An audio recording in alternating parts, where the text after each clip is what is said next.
My name's Faith Eagle. I'm from Ochakwe's First Nation in Sistinwaptin Oyete in Tukanuan District, South Dakota.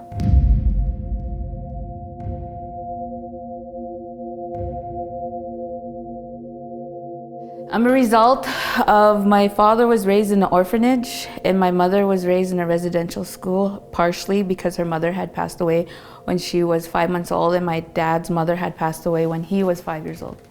So I was born and raised in the United States until the age of 9. From there, I learned to show no love and to not say a word and to be fast, not to be dumb, not to be stupid, not to be slow, and not to answer back inappropriately. I learned to do my chores, I learned to fight, I learned to isolate myself and not show emotions after everybody left, because if I showed emotions then it meant I was weak. So I fought for love.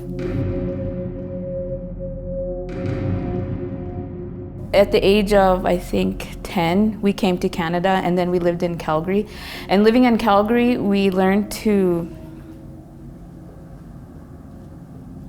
steal to eat and to watch the babies not answer the doors and to stay locked in a room when people are fighting and to be quiet.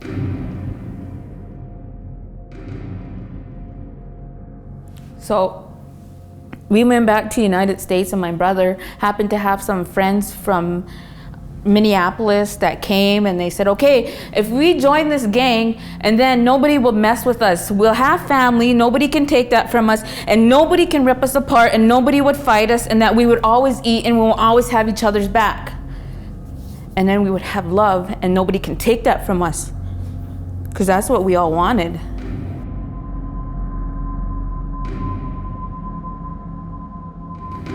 So my mentality in the gang was I didn't care. I didn't give a shit about anybody. I was so addicted. I was so high on drugs. I was so into everything that was my own world, that was my own escape. It was my place where I created because I wanted something, and that's what I did. And then I had babies. I had my first baby when I was a teenager.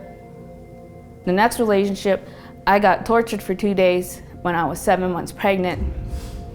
And I got thrown down the stairs.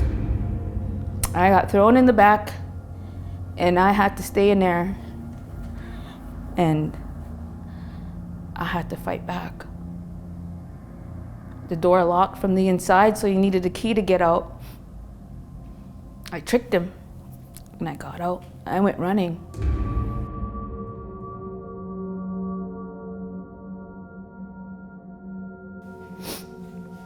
So I left that area and I came to Saskatoon, and I really did. I'm not lying. Before I met Father Andre and Stan.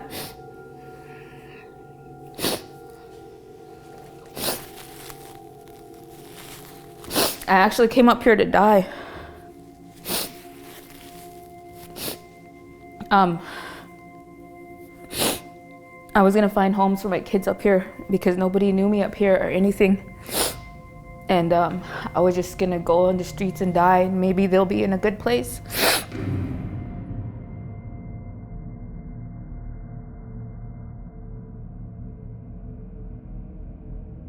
Because I used to drink every single day. I used to do drugs like almost every single day. I used to smoke cigarettes every single day. I thought my life was so good until I found out. How come? I asked that question, how come? How come Faith always ends up back in the same place? How come Faith is in jail and G-Unit is rolling up on her and arresting her in front of her kids? Why am I doing something with myself? So it made me change everything. And then nobody could do it for me. It took myself.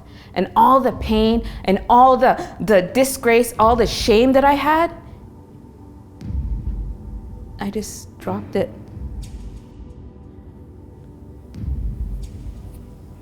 I've never had the opportunity to say that I have a choice, that I could live, that I could do something for myself, that Faith Eagle is an individual, a human being, a female, and that I could say no.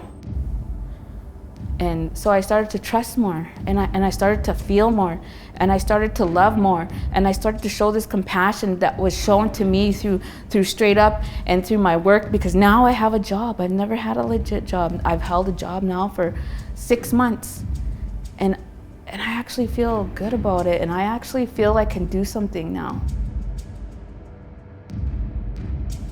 So I walked into Straight Up, I walked into treatment, I walked into detox, I walked into psychologist, my psychologist. I walked into life because I wanted to walk into it, and nobody was going to take that from me ever again.